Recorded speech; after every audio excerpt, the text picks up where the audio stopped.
Bienvenue tout le monde, c'est le fun de voir qu'il y a plusieurs personnes qui s'intéressent au sujet d'aujourd'hui. J'imagine que vous avez tous été visionner les vidéos de Catherine et de Michel. Je vais me présenter, je suis Nathalie Bourgeois, je suis organisatrice communautaire au CLSC au 6 des Îles et je siège sur le comité du logement.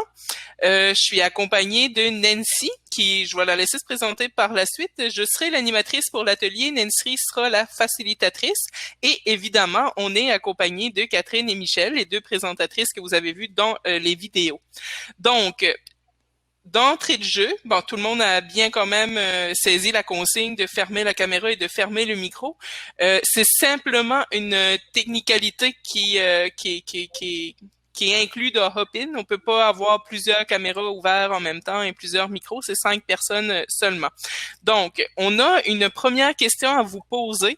On fera pas un tour de table là, avec micro et caméra parce que ça viendrait complexifier les choses. Si vous voulez, dans le chat, vous pouvez inscrire votre occupation parce qu'on voit déjà votre nom. Donc, votre occupation est peut-être la motivation qui vous a poussé à vous inscrire ou à participer à cette session-ci. Par la suite, simultanément, vous pouvez poser vos questions à nos deux présentatrices. Donc, c'est le temps de le faire. Nancy va gérer le chat et elle va me faire des petits signaux de temps aussi. Là, fait qu'on pourra à mesure vous informer du temps qui nous reste pour la session qui devrait se terminer à 10h20. Donc, Nancy, tu peux te présenter si tu veux. Bonjour tout le monde, je suis Nancy Goulet. Je suis dans la MRC d'Avignon, à Carleton-sur-Mer.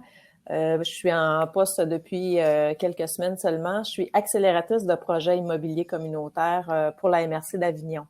J'ai été mandatée pour être facilitatrice ici parce que je connais le projet de la Maison Mégoire avec Michel. Fait que si je peux aider avec le chat pour essayer d'être un peu plus rapide sur certaines questions, je vais le faire. Les questions n'arrêtent pas de rentrer, là, ça va vraiment très vite. Je vais essayer de passer au travers, mais en essayant de ne pas nous oublier en chemin.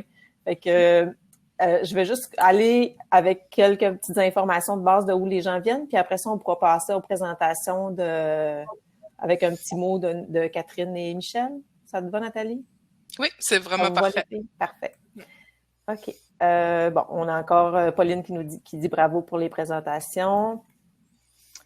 Martine qui nous pose une question, mais je vais revenir à Martine. Je vais essayer de pas l'oublier. Julie Lacasse, organisatrice communautaire.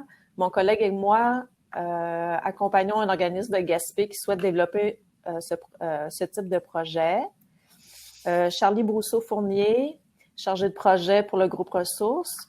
J'accompagne présentement un organisme de Gaspé qui aimerait développer un projet d'habitation. D'après moi, ils sont en lien avec Julie. Gaétane Mauger est organisatrice communautaire.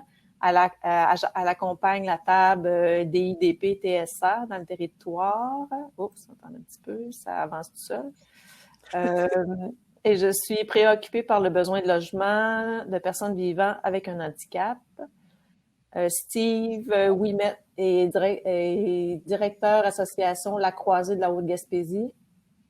Nous savons qu'il y a un besoin d'hébergement du type répit-gardiennage pour la Haute-Gaspésie. Nous sommes en train de réaliser une étude de besoins pour bien documenter cette démarche. Ben, Michel, tu pourras peut-être parler aussi de l'étude avec Steve.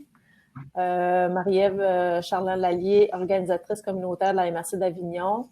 Je me familiarise tranquillement avec les dossiers DI, DP, TSA et que j'accompagnerai de façon un peu plus rapprochée au départ à la retraite de mon collègue.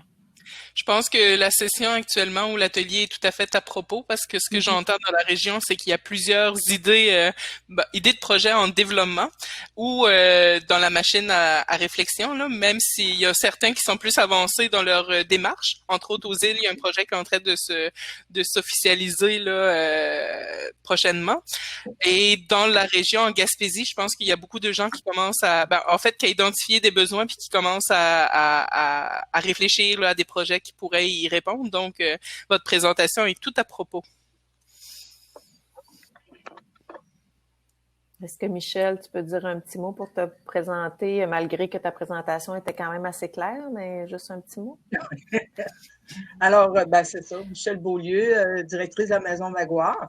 Alors, il y a 2 ans, des fois, je fais le lien, là, c'est que dans mon autre vie, j'étais à Québec où je travaillais pour un organisme pendant 20 ans. Puis, on avait des ressources d'hébergement, un centre de jour et ateliers adaptés. Alors, c'est pour ça qu'à mon retour en Gaspésie, comme je le disais, là, on était très préoccupés. Puis, en Gaspésie, la distance aussi fait en sorte qu'il y a vraiment faut rapprocher les gens le plus possible de leur famille en hébergement, là, pour pas que ça soit trop difficile comme deuil à faire. Catherine? Oui, ben moi, Catherine Léry, coordonnatrice de Défi Logis Lanaudière. Donc, là, je pense que 20 minutes, 30 minutes, ça sera pas assez, pour discuter de tout ça. Donc, moi, ce que je veux, c'est vraiment inviter les gens à pas hésiter à nous contacter par la suite, là. Défi Logis Lanaudière a un site Internet. J'imagine que la Maison Maguire aussi. Moi aussi, j'ai des questions pour la Maison Maguire. Donc, pour Michel, donc je pense que, ça va être un amorce à des dialogues. Mais je veux dire que, nous, dans le fond, on est vraiment super ouverts à partager un paquet de trucs. Donc, faut pas hésiter vraiment communiquer avec nous, puis on s'organisera. Je suis vraiment une passionnée par ce genre d'hébergement-là, puis le développement, puis l'effervescence que je ressens partout au Québec là en ce moment. Donc, je pense que c'est important de se serrer les coudes, puis voilà, ça me fera plaisir de partager avec vous. Dans le chat, j'ai une première question pour Catherine. On pourrait commencer par cette question-là pour être sûr qu'elle ne me file pas entre les mains parce qu'elle va remonter plus haut. Puis après, je vais aller, Nathalie pourra poser les questions là, qu'elle a déjà préparées. Madame Derry, peut-elle nous donner un exemple d'une journée typique pour un locataire au niveau des services / supervision qu'il reçoit? En fait, nous, notre clientèle là, est âgée, je dirais, actuellement là, entre 25 et 40 ans. Donc, des jeunes adultes, puis ce qu'on encourage, c'est vraiment la vie active. Donc, la plupart, si on parle pas en pandémie, là, ont un travail, des stages, des plateaux de travail et tout. Pas à temps plein, mais une journée typique, je dirais, les gens vont se lever. Ils font leur petit truc, là, ils ont vraiment un appartement autonome où ils ont tout là, pour fonctionner, ils ont une cuisine et tout. Ils vont venir prendre leur transport adapté, tout ça. Ils vont aller au travail, ils vont revenir le soir. Il y a une équipe qui est là le soir également. Donc, la supervision qu'on va offrir, il y en a qui ont de la difficulté à se réveiller le matin. Fait que c'est certain que quand j'arrive, moi, le matin, il y en a quelques-uns qu'il faut pousser un petit peu. Mais on a mis toutes sortes de ressources là, en utilisant les technologies. Donc, pour leur permettre, en fait, là, de suivre leur horaire et tout. Puis c'est beaucoup le soir qui a une vie vraiment communautaire. Là, on fait toutes sortes d'activités, on a des groupes d'achat, beaucoup de choses en lien avec l'alimentation, évidemment. Là. C'est quand même un point central, donc des groupes d'achat pour des fruits et des légumes. Puis on va offrir là, du soutien, je dirais, à plusieurs niveaux, autant au niveau des relations interpersonnelles, ce qu'ils ont pu vivre dans leur journée, autant au niveau des AVQ, des ABD, de l'entretien de leur appartement et tout et tout. Donc, vraiment, on est des gens qui les accompagnent. On est dans leur milieu de vie puis on les accompagne. Donc, il y a toutes sortes de degrés d'autonomie différents. Il y avait un minimum qui était nécessaire pour nous. Donc, on n'est pas du tout, nous, dans les soins physiques, mais on va faire beaucoup de rappels, des rappels par rapport à l'hygiène, des rappels par rapport à l'horaire, des choses comme ça là, qu'on va faire. Donc, il y a d'autres questions. Moi, je pense que je vais laisser les gens poser leurs questions. Puis si on voit qu'il y a besoin d'un peu de stimulation, disons ça comme ça, je pourrais intervenir, mais je vois qu'il y a des personnes qui ont quand même continué à poser des questions dans le chat. Ça fait que je vais laisser la parole aux participants. C'est bon. Madame Auger demande, peut-on avoir la référence exacte du document 10 milieux de vie? Je pourrais, oui, vous trouver ça. Là, je parlais d'un document qui avait servi de motivation, en fait.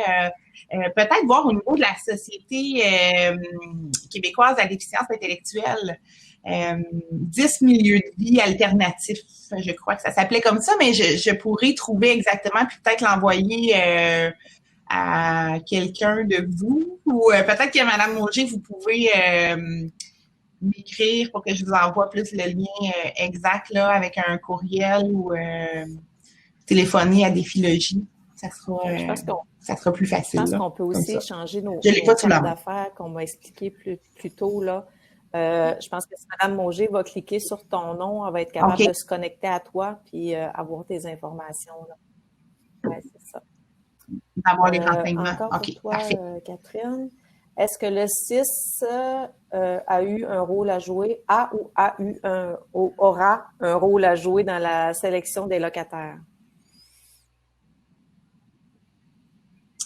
Ils ont eu un rôle à jouer en ce sens où, comme on est avec la Société d'habitation du Québec, là, tout le processus de sélection est vraiment quand même normé. Donc, il y a un processus à suivre, il y a des certificats de conformité à aller chercher et tout. Donc, il y a eu la création, nous, d'un petit comité de sélection pour d'abord aller établir c'était quoi les critères, à qui s'adresserait Défilogie en fonction des sommes qu'on avait, des services qu'on pouvait offrir. Donc, ils ont eu un rôle à jouer à ce niveau-là, en termes de consultants, en fait, là, puis d'experts, finalement, là, au niveau de la déficience intellectuelle et du TSA. Par contre, on est vraiment un organisme communautaire autonome. Donc, il n'y avait pas de main mise pour placer des gens, finalement, là, ou pour dire, des personnes. Par la suite, ça a été vraiment un comité indépendant qui a fait la sélection. Donc, on est allé chercher des gens, d'organismes communautaires de notre région, un qui était vraiment spécialisé en autisme, l'autre en déficience intellectuelle, avec quelqu'un de Défilogie. Puis à 3, là, ces gens-là ont passé des entrevues et tout, puis il y avait tout un processus là, de sélection. Donc, voilà, il y a une très, très belle collaboration avec notre CIS. Par contre, on est vraiment deux entités différentes, puis ce qui est intéressant, c'est qu'ils respectent vraiment le caractère de l'organisation communautaire autonome. Donc, l'organisme est libre de Madame Beaulieu, est-ce que c'est le même contexte que vous vivez avec votre projet au niveau de la sélection des participants, notamment au centre de jour et tout, là? Est-ce que vous avez une collaboration avec le CIS aussi ou? Oui. On est un organisme autonome, alors c'est nous qui faisons le choix. Sauf qu'on est justement en train d'avoir une entente de service. On collabore avec le CIS, qui nous a demandé si c'était possible. C'est un peu comme de réserver des places pour des personnes là, qui viendraient ici à la Maison Maguire.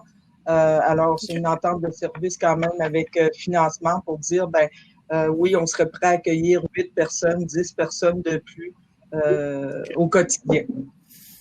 OK, c'est bien. En lien avec ça, là, il y avait une question dans le chat aussi. En lien avec, je vais y aller, Nancy, ça te dérange pas vu que c'est la suite, là. C'est quoi le processus qui a mené à ces ententes-là? Peux-tu nous en dire un peu plus, là, concernant comment ça en est arrivé là? Je dirais, ça provient vraiment du CIS. En tout cas, moi, je trouve que le CIS de la Gaspésie, il y a une bonne collaboration, il y a un bon dynamisme en DI, DP, TSA.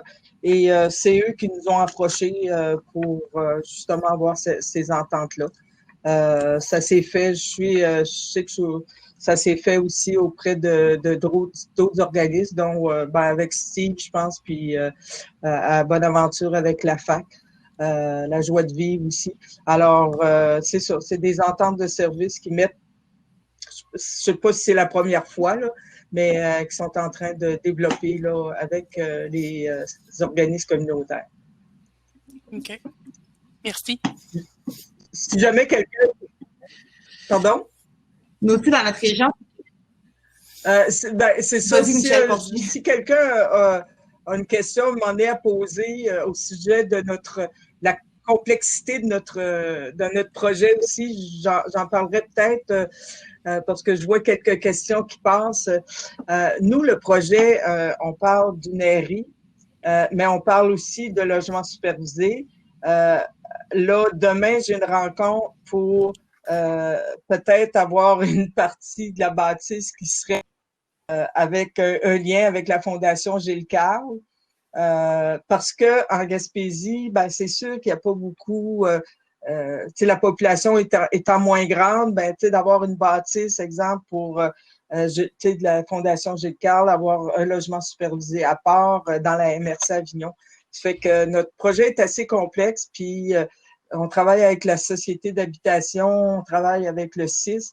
Alors, Nancy est au courant, hein, on va avoir à travailler très, très, très, très fort pour que les deux paliers se rencontrent et qu'on puisse en arriver avec un beau projet.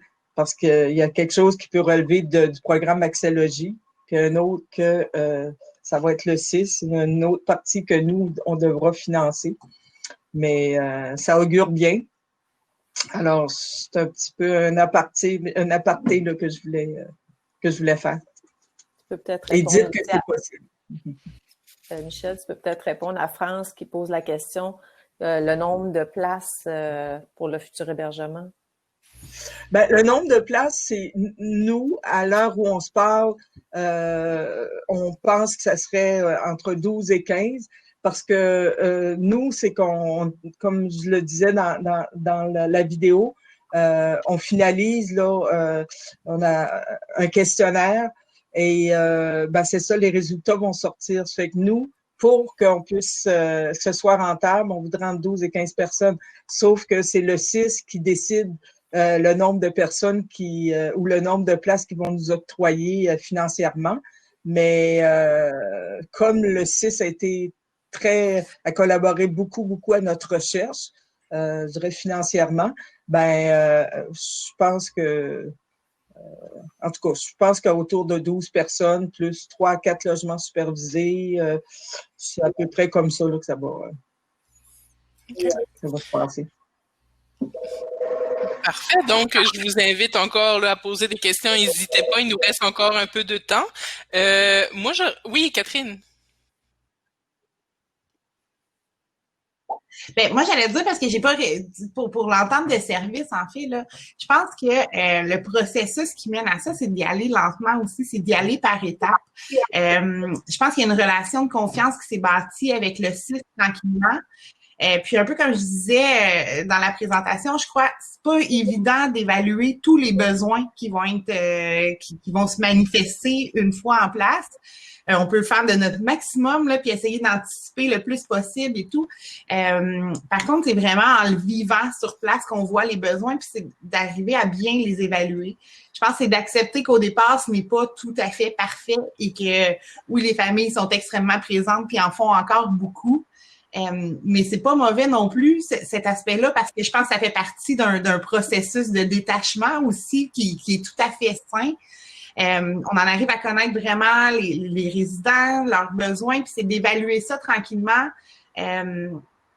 Puis nous, dans le fond, c'est cette approche-là, là, c'est tranquillement en voyant ce qui était, en demandant d'évaluer vraiment là, au CIS. Nous, on avait fait notre propre évaluation, mais eux, d'y aller plus avec des outils là, standardisés pour finalement qu'on arrive au même constat de, bon, effectivement, il manque une somme, puis on est allé comme ça, tu sais, puis ça a débarré par un projet pilote où on a démontré aussi que ça fonctionnait de cette façon-là, que ça venait vraiment répondre à nos besoins, puis fait que je pense que c'est en y allant tranquillement aussi, puis c'est en acceptant que le projet, dès le départ, n'est pas tout à fait parfait. Tu sais, que c'est quelque chose qui peut continuer de grandir. Là. Fait que je pense de garder ça en tête. C'est bien de le mentionner. D'ailleurs, ça faisait partie un petit peu du questionnement, c'est à savoir c'est quoi les éléments facilitants. Tu en as nommé quelques-uns, notamment au niveau de y aller par étapes pour établir une relation de confiance avec le CIS, de garder une ouverture et une souplesse dans l'évaluation des besoins parce que en amont, c'est facile en tout cas, c'est possible d'aller chercher un peu les besoins qu'il pourrait y avoir dans le milieu, mais ceux-ci peuvent s'adapter un coup l'opérationnalisation du projet, donc de garder cette ouverture-là. Puis, le fait de démarrer par un projet pilote, pour vous, ça a été facilitant, si je peux comprendre, là, au niveau de l'évaluation, pour bien saisir les besoins puis adapter le projet. Ensuite, là, le projet pilote a permis de faire ça, si je comprends bien aussi dans ce que tu disais. Est-ce qu'il y a d'autres éléments facilitants que vous pourriez nommer, surtout pour ceux qui désirent peut-être entreprendre ce type de projet-là? Là? Y a-t-il des éléments qui, pour vous, ça a facilité la mise sur pied?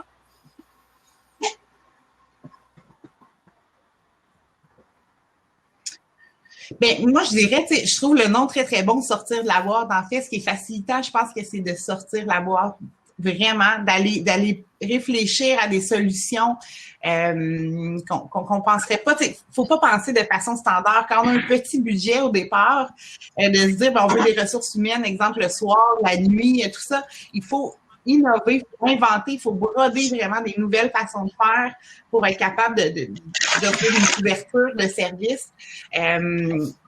Donc, c'est là que tous les gens, les conseils d'administration, les gens impliqués sont vraiment super importants. Fait que la collaboration, en fait, là, des gens qui mettent sur pied ce genre de projet-là, c'est vraiment super important de sortir le plus d'idées possible, puis c'est à ce moment-là qu'on finit par trouver des belles initiatives là, qui permettent de réaliser ce genre de projet-là. Là. Donc, ça, c'est quelque chose qui est facilitant. Donc, de pas travailler avec des œillères, mais vraiment d'explorer le plus possible les idées, même si c'est pas nécessairement des idées traditionnelles ou sortir de ta boîte. Tu l'as bien nommé. Michel, est-ce que tu as d'autres éléments facilitateurs que tu pourrais partager avec les participants? Facilitateur à quel niveau, là, comme... Ben, au niveau du développement du projet, au niveau du déploiement, au niveau de la gestion au quotidien, y a-t-il des choses qui, pour vous, c'est vraiment un élément clé là qui facilite le travail? Ben, je dirais dans le même sens que Catherine, là, vraiment, il n'y a pas... Nous, c'est sûr que c'est de travailler en collaboration avec le CIS.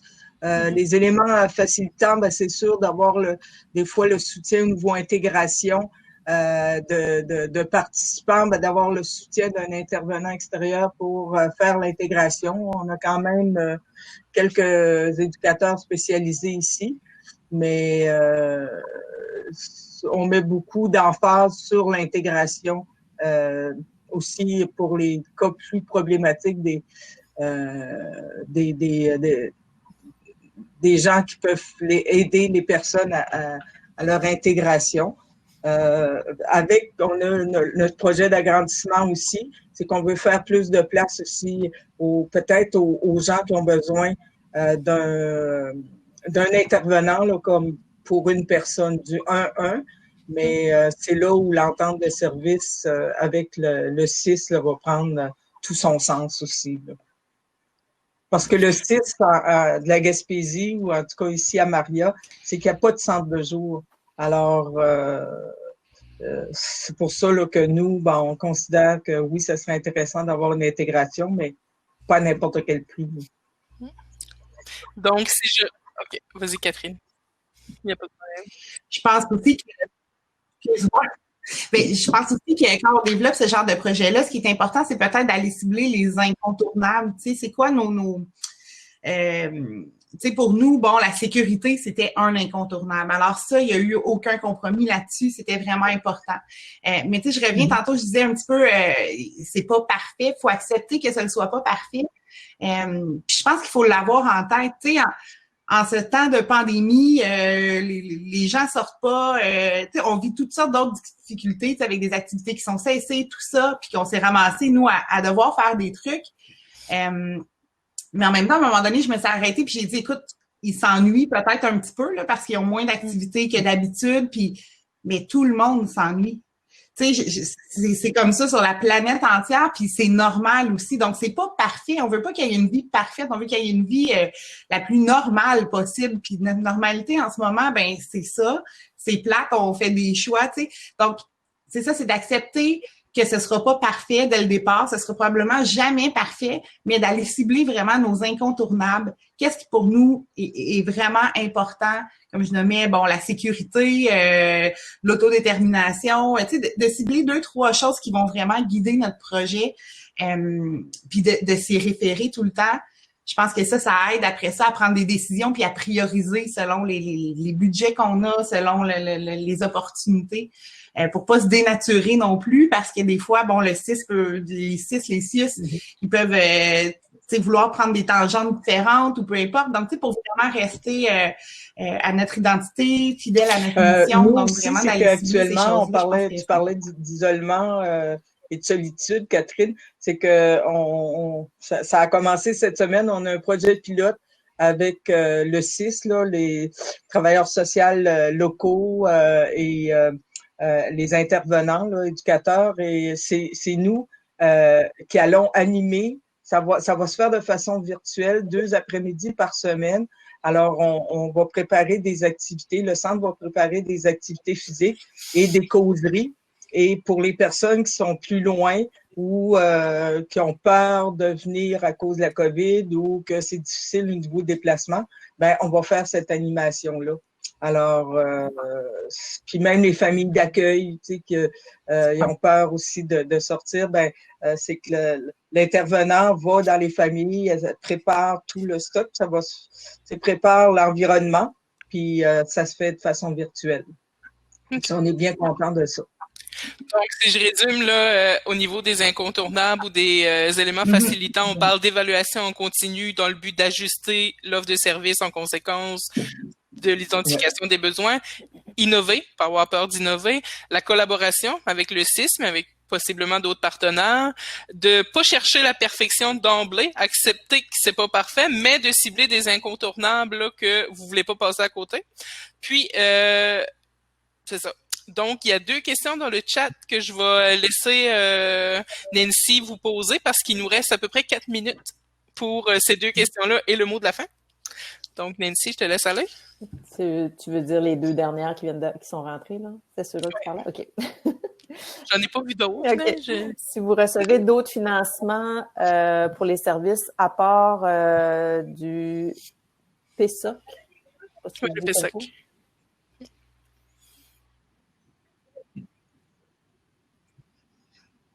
Ben nous, il y a l'entente spécifique, comme je vous disais, là, qui est récurrent, mais qui est négociable, qu'on négocie à chaque année finalement, là. Donc, avec le PSOC et puis ça. Dans le fond, ça, c'est pour tout le volet service. Là. J'inclus pas, tout le soutien de la SHU pour le programme de supplément au loyer, là. Donc, ça, c'est du financement récurrent aussi, là. Mais pour les services, dans le fond, c'est le PSOC puis l'entente de service. Même chose pour nous, il y a le PSOC. On a les revenus autonomes qui proviennent de nos services de répit et il y a quand même une petite cotisation là, pour le centre de jour. Okay. Puis Michel pose une question à Catherine. Si vous avez un intervenant sur place qui demeure sur place.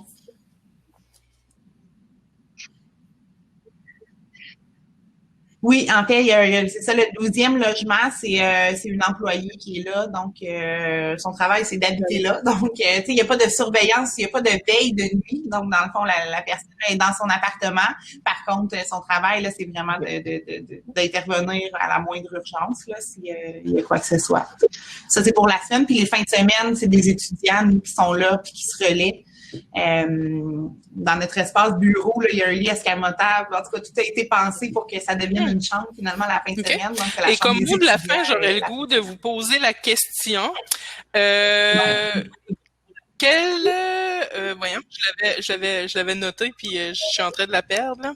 Qu'est-ce qui vous rend le plus fier après un pas de recul, étant donné que ça fait quand même un certain temps que votre projet est en branle? Qu'est-ce qui vous rend le plus fier de ce projet-là? De ces projets-là, vu que vous en avez 2 distincts? Catherine, je te laisse aller parce que tu es déjà en fonction, toi.